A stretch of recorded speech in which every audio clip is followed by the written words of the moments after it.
So, what makes a soul more resilient than someone else's? I actually love talking about this topic because it is directly related to soul health as far as I'm concerned. And soul health means all aspects about the soul. So, researchers for decades have tried to figure out what makes a person more resilient than another person. They've done character surveys, they've done psychological testing, they've done observational tests, they've, done all kinds of studies to figure out what is it that makes someone resilient because you can see someone that's been through devastating things as a kid and they are completely resilient, whereas their maybe brother or sister is not, or different family members or different neighbors or people who have been exposed to very similar kinds of things may illustrate and display very different kinds of and levels of resilience. So for me, now being a soul healing specialist, I talk about this stuff all the time, but there's so many different factors from the soul side of health and the soul side of a person that probably make a difference in whether or not a person survives and thrives versus flounders and kind of doesn't do so well. So, one of the things that we can talk about, obviously, are the conditions a person has been under. So, the human condition directly affects our soul. The human condition wounds us, it covers us up as far as who we really are. I tell people it's like weighted blankets start to collect over us when we've been through a lot, especially if we haven't learned how to take care of ourselves. We basically start to carry around what we've been through. And I tell people that no matter what the situation, our soul is seasoned or layered or imprinted by our experiences. So for some people, we become very dulled. For some people, where there's depression, anxiety, there's lots of things that can happen for a person if they have had a lot of human condition kinds of things placed on them. But we also have to think about, okay, what is the soul side of this? So we have things like soul age. And I want to talk a little bit about this because this is going to make a big difference in the long run as I'm explaining more and more about soul age and how that does make a difference. So if you have someone who is a young soul versus an older soul, so there's a spectrum that I've created to help people understand soul age. Younger souls have a harder time with resilience. They have a harder time getting through life. They don't make the decisions the same way that an older soul would. They stumble as far as problem solving. Their ability to regulate their emotions is usually a lot harder than it is for an older soul. So, why would that be? And what is an old soul versus a young soul? So, in the soul healing world, we really talk about the idea of really reincarnation, how many lifetimes a person has actually experienced the human condition. And for people who have had several lifetimes that they've learned to master, that they've learned to overcome challenges, that they've learned to get somewhere beyond their challenges, those tend to be the older souls. Those tend to be the ones that have a natural ability to overcome, a natural ability to thrive. You can hear what a person's been through and think, how in the world is this person even functioning? And it's because they have an old enough soul that in any given situation, they are more able, I say more able, they may not do it in a pretty way, but they're more able to get through it. They're more able to get to a place where they can problem solve their way out of a difficult situation and be relatively okay afterward. Whereas a younger soul, someone who really has not had very many lifetimes, has not been seasoned in that way, they may have a much harder time in the same situation knowing how to overcome it, knowing how to regulate or deal with their emotions, knowing how to be wise about the decisions they make, knowing how to interact with people. So, soul age to me is a very big part of what happens with resilience, because if you have an older soul, they're much more likely to get through something.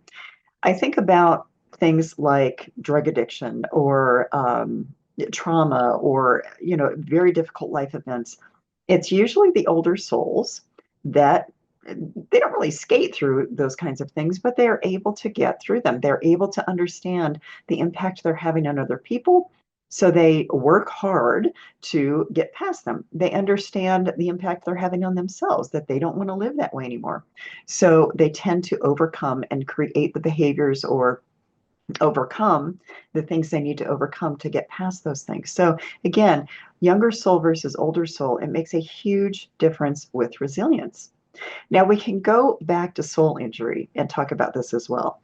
So people who have had, again, major, whether it's this lifetime or previous lifetimes, who have had major kinds of events happen in their lives, if a person is able to understand that they have to heal and they really want to get past something, they want to overcome it. I use the words evolve beyond it.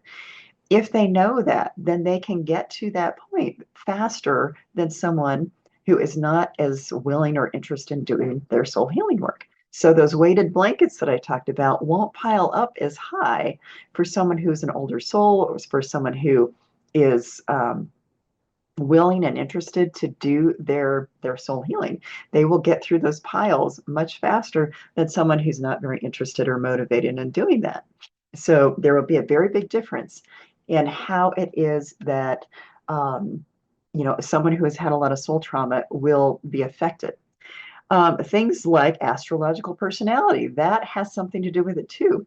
If in your astrological personality from this lifetime, and I'll explain more about that in a second, you have things in your astrology that make it more difficult for you to process emotion, overcome kinds of things, whether you are set up from your astrological personality to be someone that's stubborn. It could be that you're set up to be someone who's more emotional in this particular lifetime, according to your astrology. That can all have a part to play in your resilience as well. So I'm going to talk about the astrological personality real quick here. So in every lifetime, we have a different astrological makeup. We don't always have that same kind of astrological makeup from lifetime to lifetime. We can have similarities according to what we have learned and how it is that we've overcome certain things. So technically, from the beginning of a lifetime to the end of a lifetime, if a person is doing their personal work, they're going to look different and act different by the end of their lifetime because they will have outgrown some of their astrological personality, preparing themselves for the next life. Complicated kind of thing, that's for another video, but it's just another layer of what lends itself to resilience. Things like generational trauma. If you are carrying a lot of generational trauma, ancestral trauma, that basically, and this is a term that's being used much more now, if you are carrying that, sometimes it makes it either harder or easier to get past whatever is going on in front of you, depending on your soul age. So the other constellation of factors that may be playing a part. But if you're carrying a lot of that emotional trauma, that ancestral trauma, and you can't get past it, it's probably because you've got to really understand that it's ancestral trauma that's keeping you from being resilient or pushing you through. Now, there's a whole other part of ancestral trauma I'll talk about in a future video. You can talk about your soul's composition. Sometimes how your soul was created has something to do as well with the ability to be resilient. So, and I know that's but that's a big topic, especially for someone who, to understand, for someone who is really doing soul healing work, they can understand, depending on their training, much more about the soul's composition and how that could be playing a part as well. So there are so many factors, according to the soul, that play a part in resilience. And so for those of you who want to learn more, obviously keep following some of these videos. For those of you who are practitioners or coaches or educators or administrators and want to learn more so you can help other people more, make sure that you check back. I'm going to be launching the first level in the spring, but all of this information is going to be fleshed out in my Soul Health Scholar certifications, which are going to be coming out in not May, early, probably March-ish of 2025. We're still hammering out dates with that. But I'm going to be teaching people how to understand all of these factors and helping you understand how to help clients more according to resilience and what it means from the soul level. So I hope that's going to help you as well. Lots more. There's so much we could flesh out from the soul side of resilience, but these are just a few things to think about. And I want to start planting seeds, get more information out there so that you really understand how all of this ties together, because the human side of things and the soul side of things are so integrated, and understanding how it's integrated and woven together will take you so much further in understanding yourself, understanding others, and being able to help others. So I hope this is helpful. I hope you have a wonderful day, and I will talk soon. Bye-bye.